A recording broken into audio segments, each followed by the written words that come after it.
औज़ुबिल्लाहिमिनश्शैतानिर्रजीम बिस्मिल्लाहिर्रहमानिर्रहीम। अस्सलाम वालेकुम viewers, welcome to my channel. आज के इस लेक्चर में हम कनेक्टिव टिश्यू या जिसको डेंस कनेक्टिव टिश्यू भी कहते हैं इसके बारे में पढ़ेंगे। तो बेसिकली डेंस कनेक्टिव टिश्यू जैसे कि नेम सजेस्ट कर रहे हैं आपको कि कनेक्ट करते हैं वेरियस टाइप ऑफ सेल्स को आपस में।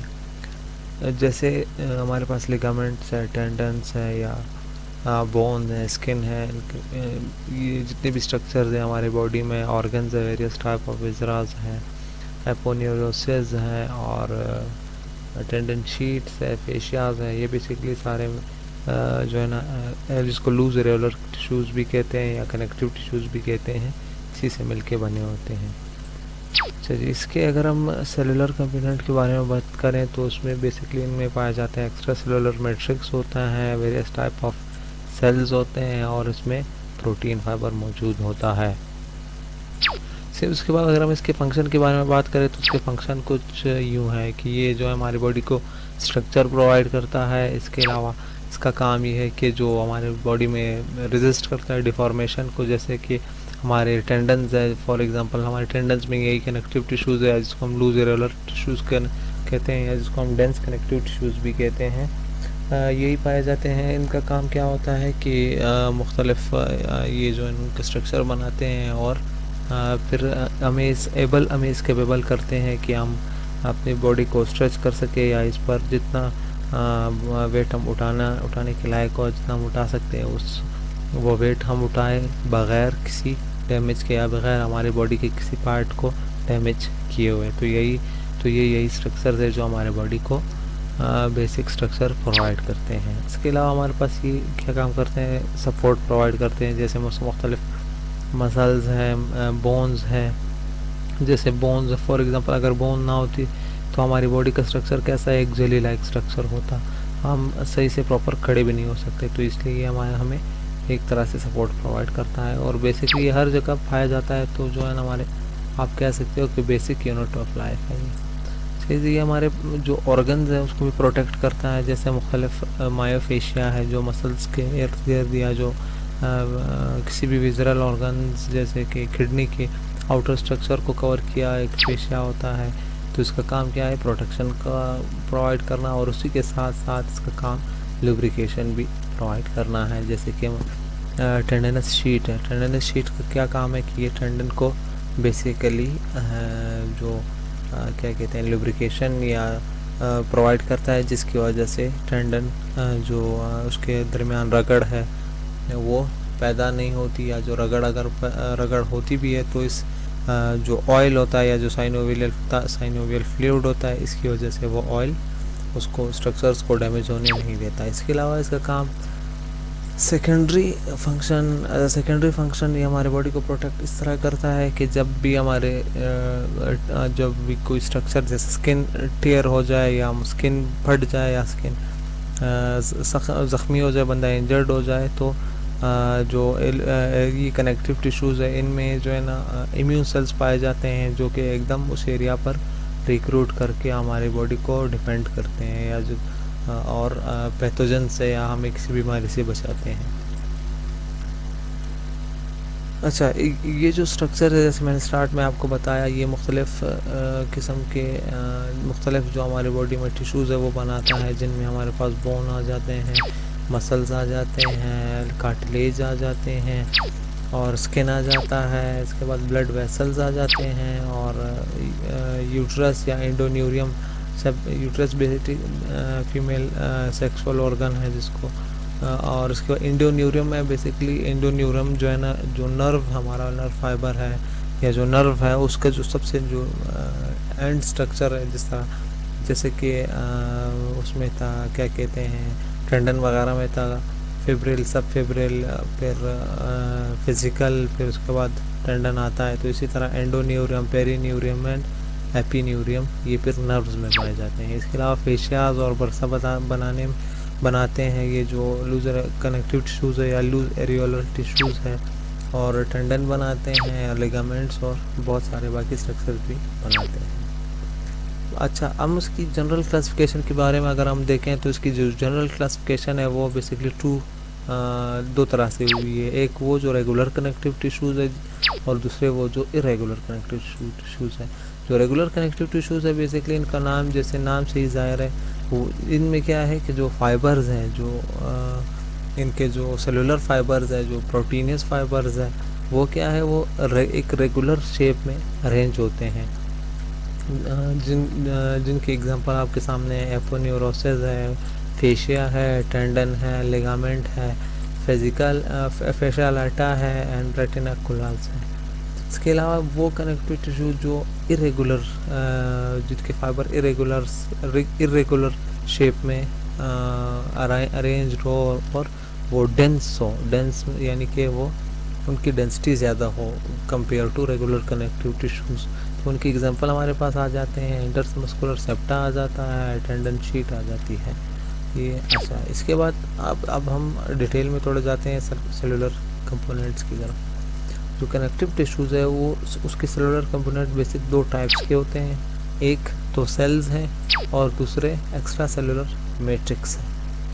अच्छा, जो सेल्स है उनमें हमारे पास फिर दो टाइप के सेल्स पाए जाते हैं। एक वो सेल्स है जो इस कनेक्टिव जो टिश्यूज़ है ये इसके अंदर ही पाए जाते हैं, और दूसरे वो है जो कहीं और प्रोड्यूस होते हैं मगर आते हैं इस एरिया में। जैसे टेंडन है फॉर एग्जांपल, टेंडन में हमारे पास सेल्स मुख्तलिफ टाइप के सेल्स मौजूद होते हैं, जिसमें जैसे मैं आपको आगे आपके बताऊंगा। एक एग्जांपल मैं आपको ऐसे दे देता हूँ यहाँ पर, जैसे एडिपोज टिश्यू वहाँ पे पाया जाता है, तो वो जो है ना वहीं के सेल्स को प्रोड्यूस करते हैं, और जो बाकी है वो जो प्रोड्यूस एल्सवेयर है, जैसे कि इम्यून सेल है, वो कहीं और से प्रोड्यूस होते हैं, अगर जब भी इनको ज़रूरत हो वो आके इनको रिक्रूट करते हैं। इसके अलावा एक्स्ट्रा सेलुलर मैट्रिक्स के 4 टाइप्स हैं। इसमें हमारे पास ग्लाइकोप्रोटीन्स आ जाता है, ग्लाइकोसमिनोग्लाइकेन्स आ जाता है, फाइबर प्रोटीन आ जाता है और प्रोटियोग्लाइकेन आ जाता है। अब हम इसको एक एक करके सबको पढ़ेंगे। सबसे पहले हम सेल्स को पढ़ते हैं। सेल्स के जैसे मैंने आपको बताया कि दो कैटेगरी में डिवाइड किए गए थे। एक वो था जो कि प्रोड्यूस उसी जगह पर बनते हैं और उसी जगह पर रहते हैं, और दूसरे वो है जो कहीं और बनते हैं मगर आते हैं कनेक्टिव टिश्यूज़ की तरफ जब इनको रिक्वायरमेंट होती है। अच्छा जी, जो वो सेल जो उसी जगह पर प्रोड्यूस होते हैं और वहीं पर काम अदा करते हैं, उनमें एक आ जाता है एडिपोज टिश्यू। एडिपोज टिश्यू जैसे कि फैट सेल्स है, फैट सेल उनका क्या काम होता है कि वो एनर्जी स्टोर करते हैं और वो हीट ऑब्जर्व करते हैं। दूसरे नंबर पर हमारे पास आ जाता है फिब्रोब्लास्ट। फिब्रोब्लास्ट क्या काम करते हैं, वो रिस्पॉन्सिबल होते हैं मुख्तलिफ टाइप के जो सेल्स हैं उनको फॉर्मेशन में, जैसे कि बोन्स में आपके पास हो जाता है ऑस्टियोब्लास्ट है, जैसे कि कार्टिलेज में आपके पास हो जाता है, आपके पास होते हैं कॉन्ड्रोब्लास्ट। तो ये बेसिक वो सेल्स जो वहीं पर पाए जाते हैं और उनका और अपना एक्शन भी वहीं पर परफॉर्म करते हैं। जबकि दूसरी तरफ हमारे पास जैसे कि ल्यूकोसाइट्स आ जाते हैं, मैक्रोफेजेस आ जाते हैं, जो इम्यून सेल्स हैं यानी कि मास्ट सेल्स आ जाते हैं, प्लाज्मा सेल्स आ जाते हैं। अच्छा, अब हम और डिटेल में जाकर हम देखेंगे तो वो सेल्स जो लोकली प्रोड्यूस होते हैं, जो सेल्स की बात हम कर रहे हैं, जैसे मैंने आपको एडिपोज टिश्यू बताया, और इसके अलावा फिब्रोब्लास्ट है जो कि प्रोडक्शन ऑफ प्रोटीन फाइबर वगैरह करते हैं। जबकि दूसरी तरफ हम वो सेल्स देखते हैं जो कहीं और प्रोड्यूस होते हैं मगर अपना एक्शन कहीं और अदा करते हैं, जिसमें हमारे पास मैक्रोफेजेस आ जाता है। मैक्रोफेजेस जो है ना हमारे पास जैसे ही कोई पैथोजन आ जाता है हमारी बॉडी पर अटैक करता है या वो कनेक्टिव टिश्यूज़ की तरफ आता है या कनेक्टिव टिश्यूज़ को सेंस करते हैं, तो सबसे पहले मैक्रोफेज का काम होता है कि उन सेल को फेगोसाइट करना है, यानी कि उनको एक तरह से आप कह सकते हैं कि खा जाना। और ये सब कब होता है, जब इन्फेक्शन होता है या कोई इन्फ्लेमेटरी प्रोसेस होता है। अच्छा, उसके बाद हमारे पास न्यूट्रोफिल्स आ जाते हैं। न्यूट्रोफिल्स का भी काम तकरीबन मैक्रोफेजेस के साथ मिलता जुलता है, मगर जब जो ल्यूकोसाइट्स है उनमें हमारे पास एक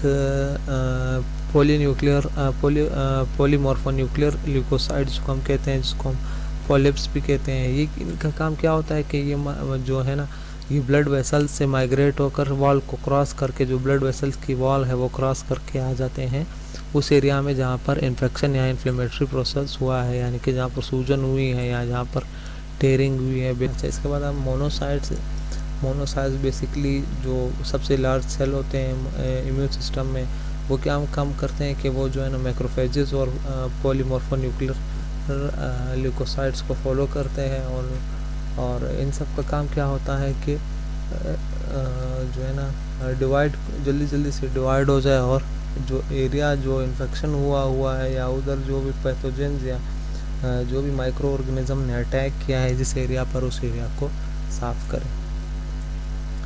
अच्छा, इसके अलावा जो इसिनोफिल्स हमारे पास आ जाते हैं, ये क्या काम करते हैं कि वो एक एंजाइम रिलीज़ करते हैं जिसका काम क्या होता है कि वो माइक्रो ऑर्गेनिज्म को किल कर दें, और इसका काम होता है एलर्जिक रिएक्शन को स्टार्ट करना। इसी के साथ साथ बेजोफिल्स और मास्ट सेल्स का क्या काम होता है कि वो इन्फ्लेमेटरी प्रोसेस में, अगर आपने सुना होगा सेल मीडिएटेड इम्यूनिटी या सेल मीडिएटेड एलर्जिक रिएक्शन या hypersensitivity, cell mediated hypersensitivity, ये क्या काम करते हैं कि सेल्स रिलीज़ करते हैं जिस एरिया पर जो है ना कहीं इन्फेक्शन हुआ है या कोई भी पैथोजन ने अटैक किया है, तो ये उस जगह पर जाते हैं और जो है ना एक तरह के सेल्स या केमिकल्स रिलीज़ करते हैं जिसका काम क्या होता है कि ये और इम्यून सेल्स को अपनी तरफ इनवाइट करते हैं कि भाई जल्दी आओ, यहाँ पर अटैक हुआ है, ताकि इस एरिया को साफ़ करें और बॉडी को बचाया जाए। अच्छा, जो प्लाज्मा सेल्स हमारे पास है जिनका वो क्या काम करते हैं कि वो जो बी लिम्फोसाइट्स है वो एंटीबॉडीज़ बनाने का काम करते हैं, और जो टी लिम्फोसाइट्स है वो सेल मीडिएटेड इम्यूनिटी प्रोवाइड करते हैं। इम्यून सेल्स को रिक्रूटमेंट करते हैं ताकि और से और इम्यून सेल आ सके और डिब्री को क्लियर कर सके, या जो एरिया इन्फेक्शनस एरिया है उसको क्लियर किया जा सके। अच्छा, दूसरे नंबर पर हम दूसरे सेल्स की अगर हम बात करें जिसको हमने कहा था एक्स्ट्रा सेलुलर मैट्रिक्स, या जिसको हमने ग्राउंड सब्सटेंसेस भी कहते हैं। बेसिकली कुछ ऐसा स्ट्रक्चर होता है, और ये एक एमॉर्फस जेल लाइक स्ट्रक्चर होता है जो क्या काम करता है, वो इंटरस्टिशियल यानी कि स्पेसेस में पाया जाता है। इंटरस्टिशियल किस चीज़ को कहते हैं, यानी कि दो सेल्स के दरमियान जो फासला होता है उसको इंटरस्टिशियल स्पेस कहते हैं। तो ये उनमें पाया जाता है और फाइबर्स के दरमियान पाया जाता है।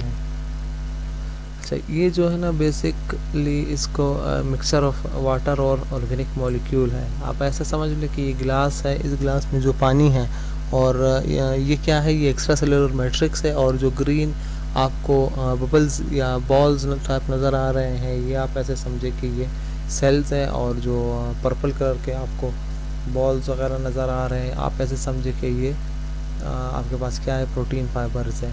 तो जो वाटर है, ये जो वाटर और एक्स्ट्रा सेलुलर मैट्रिक्स है, ये बेसिकली सेम एक्शन परफॉर्म करते हैं। आप ऐसे समझ लें कि जो पानी यहाँ पर है ये एक्स्ट्रा सेलुलर मैट्रिक्स है।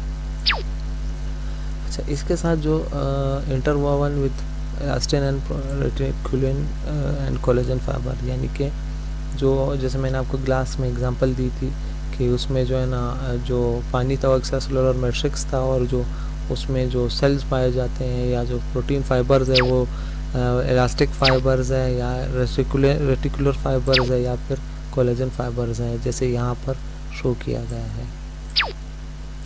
फंक्शन अब अगर हम देखें तो जो एक्स्ट्रा सेलुलर मैट्रिक्स का फंक्शन है वो क्या काम करता है कि वो जो है ना सेल डेवलपमेंट में इसका बड़ा मेन रोल रहता है, और उसके बाद उसको शेप प्रोवाइड करने में, जैसे कि वाटर है, जैसे बलून, आप बलून उठाओ उसमें पानी डालो तो वो बलून को एक प्रॉपर शेप प्रोवाइड करता है।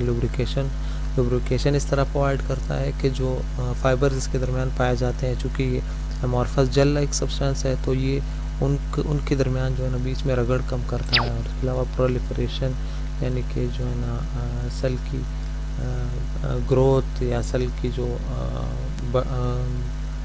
क्या कहते हैं इंक्रीजिंग इन द नंबर, उसको इंक्रीज करने में इसका बड़ा रोल रहा है। और migration of the cell component within the जो आपके जो स्ट्रक्चर्स हैं या जो सेल है within the extra cellular matrix, ये क्या काम करता है कि माइग्रेशन एक सेल्स को एक जगह से दूसरी जगह लेकर जाना, वहाँ का एक जगह से दूसरी जगह लेकर जाना। इसके अलावा इसका काम मेटाबॉलिक फंक्शन में होता है। एक्स्ट्रा सेलुलर मैट्रिक्स बेसिकली जैसे मैंने आपको शुरू में बताया, इसके चार मेन फर्दर इसके अंदर जो चीज़ें पाई जाती हैं इसके अंदर जो चीज़ें पाई जाती हैं जिन चीज़ों से ये मिल्क बना होता है उनमें सबसे पहले आ जाता है ग्लाइकोप्रोटीन आ जाता है, ग्लाइकोसमिनोग्लाइकेन आ जाता है, फाइबर प्रोटीन आ जाता है और प्रोटियोग्लाइकेन्स आ जाता है। सॉरी, यहाँ पर एक मिस्टेक हुई है, ये प्रोटियोग्लाइकेन्स है। सबसे पहले ग्लाइकोसमिनोग्लाइकेन है और इस बाकियों को मैं सबको एक एक करके पढ़ेंगे। जो ग्लाइकोसमिनोग्लाइकेन है वो क्या होता है, वो जो है ना जो फिब्रोब्लास्ट है वो फॉर्मेशन में उसका मदद करता है, यानी फिब्रोब्लास्ट ग्लाइकोसमिनोग्लाइकेन प्रोड्यूस करता है।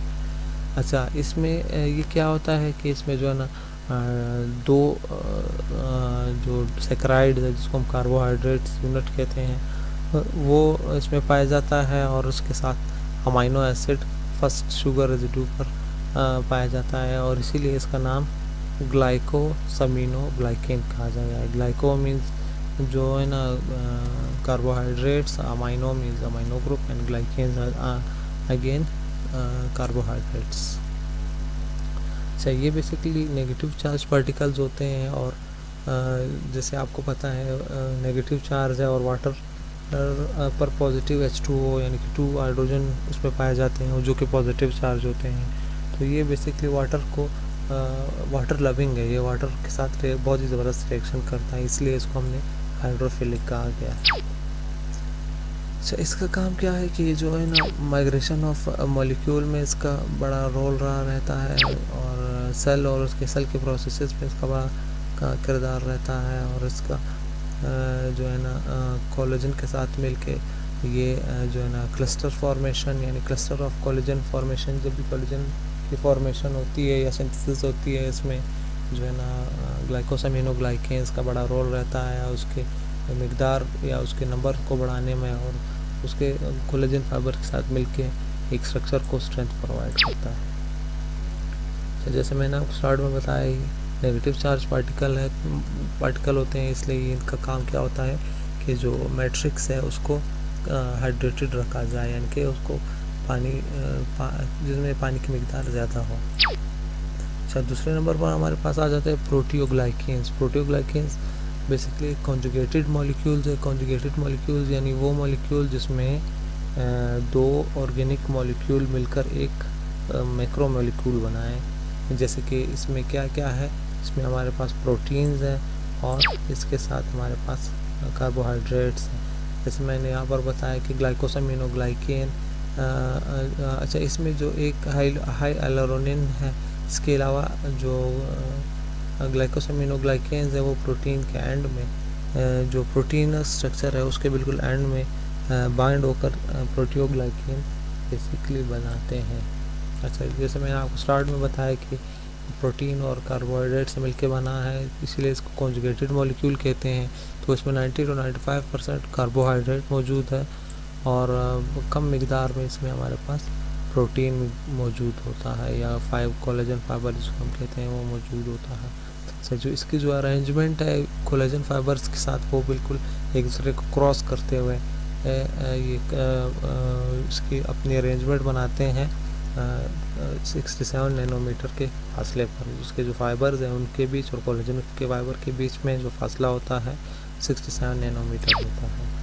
इसका जो फंक्शन है वो क्या है कि वो फिब्रिलोजेनेसिस और accelerate polymerisation of collagen monomer. Fibrillogenesis basically जो फाइबर्स है जिसमें हम कोलेजन फाइबर जिसको हम कहते हैं उसके सिंथेसिस में इंक्रीज़ करना, यानी कि उसके जो प्रोडक्शन है उसमें उसको एनहेंस करना ताकि वो ज़्यादा से ज़्यादा प्रोड्यूस हो जाए, इसका काम है। और उसका काम क्या है कि वो जो मोनोमर को कन्वर्ट करना पॉलीमर में, पॉलीमराइजेशन जिसको जैसे कि नेम उसका सजेस्ट कर रहा है, यानी कि जैसे कि हम एक मॉलिक्यूल उठाए और उसके साथ और बहुत सारे मॉलिक्यूल बाइंड कर दें तो इसको हम क्या कहेंगे, पॉलीमराइजेशन। कोलेजन और ये मिलकर क्या काम करते हैं कि ये जो है ना मैकेनिकल स्टेबिलिटी प्रोवाइड करते हैं, रेजिस्ट करते हैं कंप्रेसिव फोर्स और टेंसाइल फोर्स को, ताकि जो हमारी बॉडी है वो वेट उठा सके, हमारी बॉडी को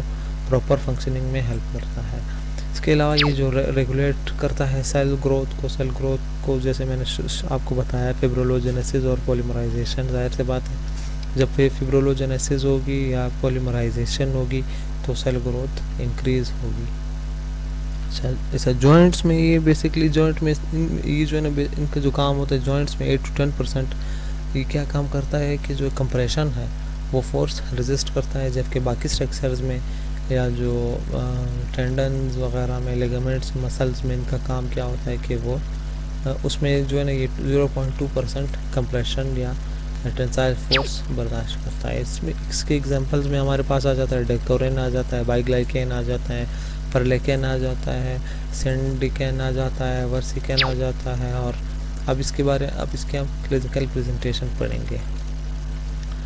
अच्छा, ये क्या काम कहते हैं कि ये काम बहुत अच्छी तरह से करता है, या जब भी कोई हीलिंग का प्रोसेस होता है तो ये उस हालत में ज़्यादा अच्छा हील कर पाता है जब जॉइंट मूवमेंट या बंदा एक्सरसाइज करे या कोई योगा करे, मगर स्पेसिफिक टाइप ऑफ एक्सरसाइज, तो इसकी जो हीलिंग प्रोसेस है या जो इसकी हीलिंग है वो इंक्रीज़ हो जाती है। इसीलिए फिजियोथेरेपी जो है ना मस्कुलोस्केलेटल इंजरीज़ के लिए फिजियोथेरेपी बेस्ट ऑप्शन रहती है।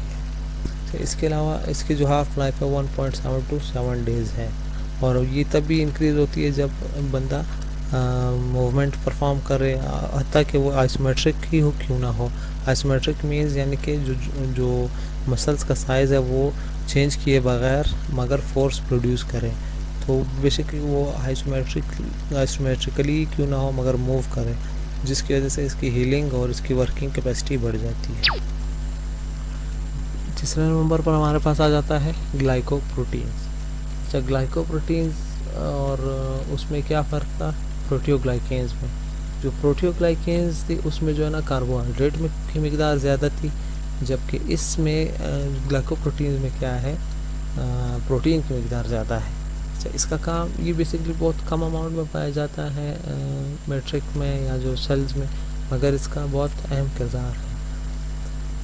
अच्छा, जैसे मैंने आपको बताया कि इसमें प्रोटीन की मिकदार ज़्यादा है और जो कार्बोहाइड्रेट है वो 1 to 6% पाया जाता है। इसका काम क्या है कि जो है ना एक्सचेंज ऑफ मटेरियल और बिटवीन द कनेक्टिव टिश्यूज़, और इसके अलावा इसका काम क्या है कि सेल को जो जैसे मैंने आपको बताया एक्सचेंज ऑफ मटेरियल, और इसके अलावा सेल की मूवमेंट मोटेलिटी को इंक्रीज़ करता है, क्योंकि ये प्रोटीनियस और कार्बोहाइड्रेटिक इन नेचर है। इसके अलावा जो है ना सेल ग्रोथ में इसका बहुत बड़ा किरदार रहता है। अच्छा, इसके एग्जांपल हमारे पास आ जाता है फिब्रोनेक्टिन है, लेमिनिन है, लिंक प्रोटीन है, ऑस्टियोप्रोटीन है, टीनस काइकिन थ्रोम्बोफॉन्डिन है। इसकी एब्रिवेशन मुझसे हर बार गलत हो जाती है।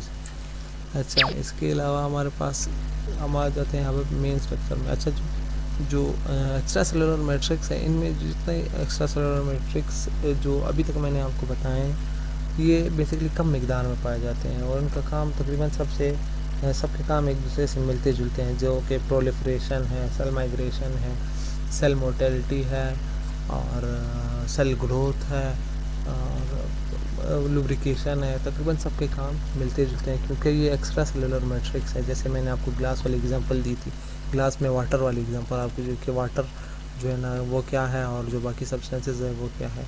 अच्छा, जो वाटर और ग्लास में जो हमने बताया था कि जो ग्रीन टाइप जो बॉल लाइक स्ट्रक्चर है, आप ऐसा समझिए कि वो प्रोटीन फाइबर्स है। तो प्रोटीन फाइबर में हमारे पास क्या आ जाता है, दो तरह के हैं हमारे पास जो मेन स्ट्रक्चर आ जाते हैं। एक होता है कोलेजन फाइबर, दूसरा है इलास्टिन फाइबर।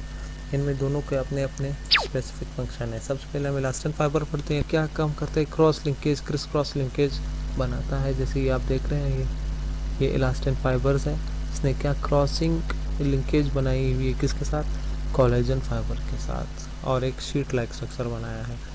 इसकी जैसे नेम से मैंने आपको बताया इलास्टिक आपको पता है कि वो आप उसको स्ट्रेच करो और उसकी कैपेबिलिटी क्या होती है, क्या वो स्ट्रेच करने के बाद वापस अपने शेप में आ जाता है, इसीलिए इसको नेम दिया गया है इलास्टिन फाइबर।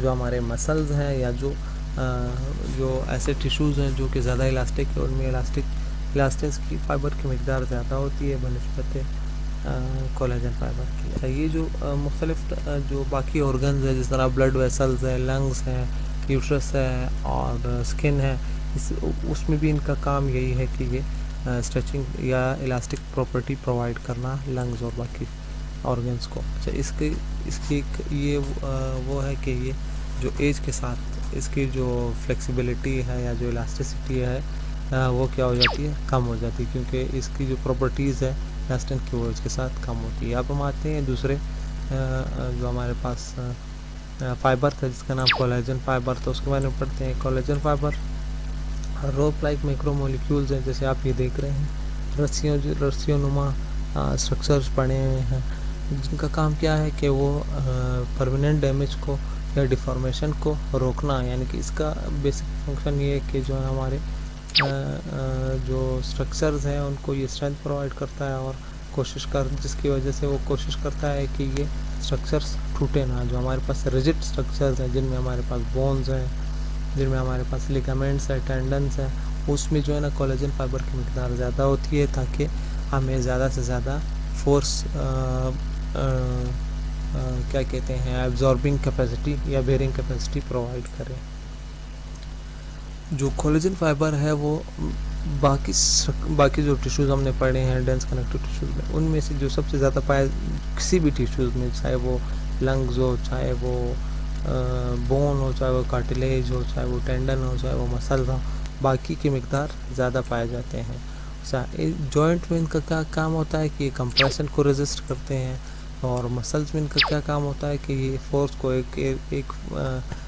एक फाइबर से, या जो स्ट्राइटेड फाइबर है जिनमें से एक फाइबर से दूसरे फाइबर को पास करना या ट्रांसमिट करना। और बोन में इनका काम क्या होता है कि ये बोन को क्या स्ट्रेंथ प्रोवाइड करते हैं। अच्छा, इसकी अगर हम फिजिकल प्रॉपर्टीज़ देखें कि या इसकी जो सिंथेसिस हम देखें, तो इसकी जो सबसे पहले सिंथेसिस स्टार्ट होती है वो rough endoplasmic reticulum of fibroblast cells हैं, उनके रफ एंडोप्लाज्मिक में स्टार्ट होती हैं, जिसके बाद इसके साथ अटैच होते हैं 3 अमाइनो एसिड, और उस अमाइनो एसिड ग्रुप पर या तो ग्लाइसिन या फिर प्रोलीन 3rd अमाइनो एसिड पर अटैच होता है।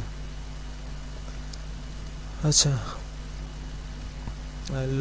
जब ये 3 अमाइनो एसिड और जिसके 3rd पर प्रोलीन और ग्लाइसिन अटैच होता है, ये लॉन्ग पॉलीपेप्टाइड चेन बनाए या पॉलीमराइजेशन करे या फिब्रोलोजेनेसिस हो, तब क्या होता है हमारे पास ये बनाता है प्रोकोलेजन, जिसका डायमीटर 300 से 1.5 नैनोमीटर इन डायमीटर होते हैं। अच्छा, जब एक बार प्रोकोलेजन जो बन जाता है तो इसका ये बेसिकली उस मैट्रिक्स से बाहर आ जाता है इंटरस्पेशियल स्पेसेस की तरफ। जैसे ये देख रहे हैं, ये कवरिंग है, यहाँ पर जो प्रोकोलेजन है वो बन गया है, अब वो ये आ गया है इंटरस्पेशियल स्पेसेस में। ये जो एरिया है, जैसे ये सेल है ना, ये ग्रीन वाला, ये ग्रीन वाला सेल है, तो ये आपके पास इंटरस्टिशियल स्पेसेस है। अब यहाँ पर क्या होता है कि जो या प्रोकोलेजन है, इसके जो नॉन हेलिकल्स हैं, हैंड्स है, वो क्या हो जाते हैं, वो कट जाते हैं। कटने के बाद इसके जो स्ट्रक्चर है वो थोड़ा सा शॉर्ट हो जाता है। जब शॉर्ट हो जाता है तो ये क्या बनाता है, जो ट्रोपोकोलेजन बनाता है। ट्रोपोकोलेजन जो basic unit of collagen fibre है। इसके बाद हमारे पास ये बनाता है कोलेजन फाइबर्स और कोलेजन फिब्रिल्स और कोलेजन फाइबर। मैं आपको सही से डिटेल में बताऊंगा।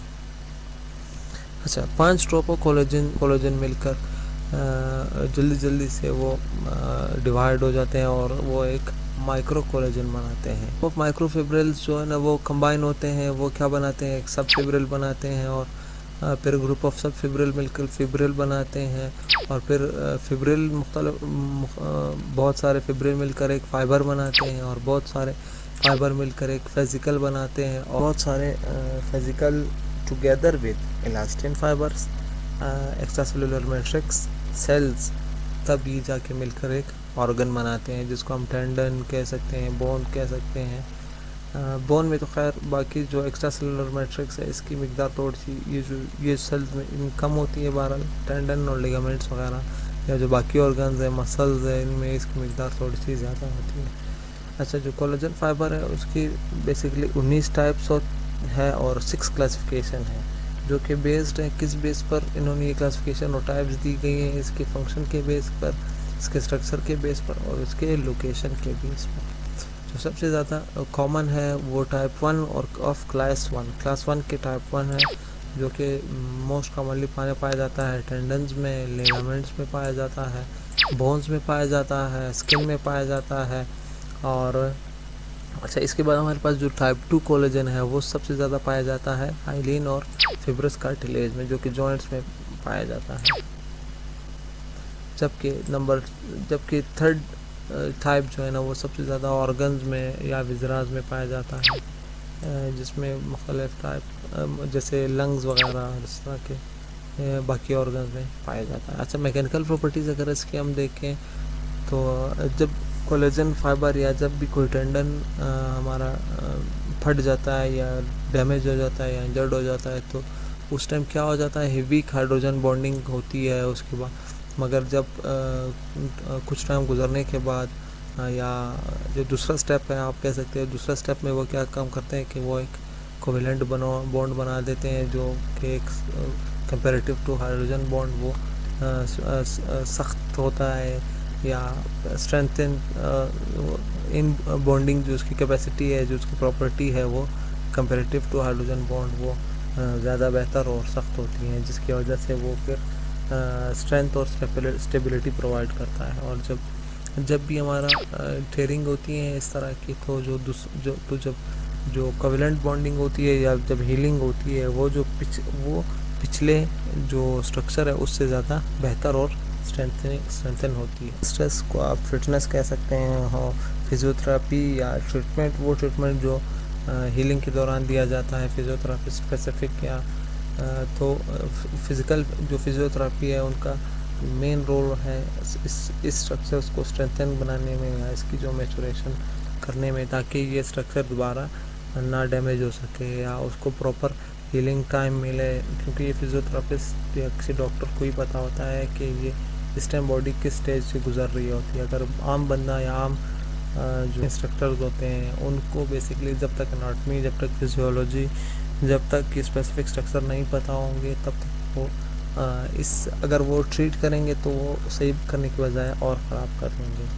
So thank you so much guys. अगर आपको इस लेक्चर में कुछ समझ ना आया हो तो आप कमेंट सेक्शन में ज़रूर पूछिएगा। अल्लाह हाफिज़। Modify, stop, drop it low, but pick it up carefully. Work them glutes like you in